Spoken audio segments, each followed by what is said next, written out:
több pontot is szerzett az összecsapáson. 2 gólpassza volt Rusicsnak. De most nézzük pont őt. Rusics viszi a korongot, ez lassan lövőhelyzet, sőt nem is lassan.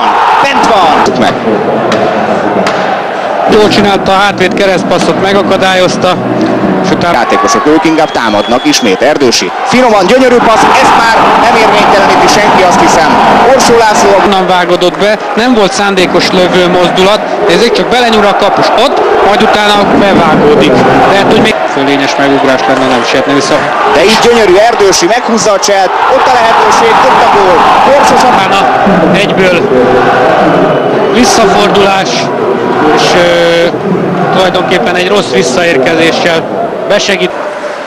Egyébként ez még messze nem olyan állás, amiben hátra lehet dőlni. Sándor Szilárd, ez viszont már olyan! Petényit rögtön berepre. Budai csodálkozik, Budai nem akart lenni.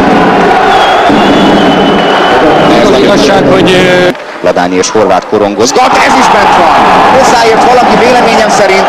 Oldalon most húszik beljebb. Beleért bizony Szélig Viktor. És lehet lövés Széligtől hátulról, vagy Ladányitól. Gól! Mekkora gól, Atyaék, hogy kiadta a tacot. Oléci, ez a találat pedig nem Budai, ez onnan. Ezért eléggé kikorcsolyázott Budai Krisztián. Jó, hogy ott... Igen, Mintel. Új. Gyönyörű kiugratás, Peterdi nagy helyzet, még mindig Peterdi bent van.